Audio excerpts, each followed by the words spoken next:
Day 377. So today, did what I planned, went to work, ate the lunch that I prepped for yesterday, made dinner here at the house, and then went and did SoulCycle because it's still rainy and yucky and cold outside.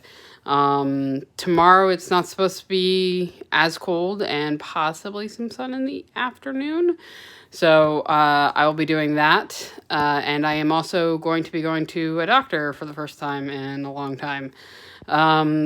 So hopefully there'll be some good news about labs. Not that my last labs had any issues other than my cholesterol was a little high, but still within normal range. So, anywho, the one thing that I kind of want to talk today about is skin, right? You might also have noticed that, I've kind of slowed down my process. I was, before my trip in September, I was around 200, and then I gained weight, and then I lost it, and then before going on my trip in November, again, I was just under 200, gained the weight, and now I'm flirting between, 220, and now I'm flirting between 200 and 220, again, prior to going to Asia. Hopefully I'll get under 220, and be fully under 220 prior to going to Asia, not just flirting, would be the ideal scenario for that. But one of the reasons for the slowdown is definitely skin, right? Kind of the same reason I didn't do gastric bypass. It was offered to me as a kid. By kid, I mean like early 20s, is because there's still requirements. You have to cut back. You have to, learn how to manage yourself in order to do the gastric bypass.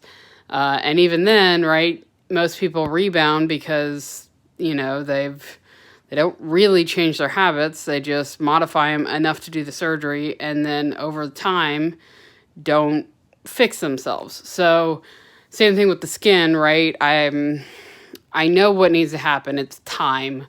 And it sucks to kind of take the long route and, spend the year and a half that it's going to take to get the skin where I want it to be.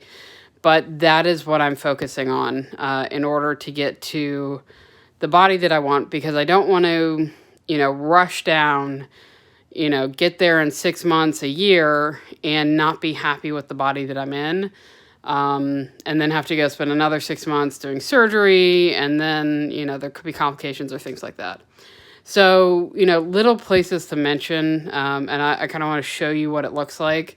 So if you don't want to see parts of my body, stop right now. So the first one's the easiest one. It's my arm, right? So you really notice it kind of right there. Sorry for my finger kind of over the camera. There we are. So it's this guy right here, and he wiggles. There we go. So I have this on both sides. It's about an inch. It's actually going all the way up my arm at this point, but it's really noticeable down here. So, focusing on biceps, triceps, overarm type of stuff in order to help with that. The other one to mention is leg. So if you look at my thigh, right, here we are, this part, yeah, very wavy. So this is all loose skin right here, and then it goes up the leg all the way to about here. There's some looseness, but not too much, and so this whole section I have to work on. And then this part, right, everyone has it. This is the side belly. So it's a little bit of a fold situation belly-wise, and I'm working on that as well. But unlike my arms and my legs, my belly feels tight, the skin does, which makes me think that, like, the skin's contracting and expanding as it should. It's more there's just stuff there, that hasn't been lost yet. Whereas with my arms and my legs, you can feel the skin, it's loose, and it needs to be tightened. And and it's just hanging. It's extra. You can feel that. So I'm working on it. I'm slowing down. Right. So my goal is by, midsummer, be 180. And then, next time ski trip, be at the goal that I wanted to be this year. So that way I both slowed down and kind of kept up with my goal and got to where I want to be, hopefully. So, it's one of those things. It's a side effect of losing weight. It's a good thing. It's just one of those things you have to deal with.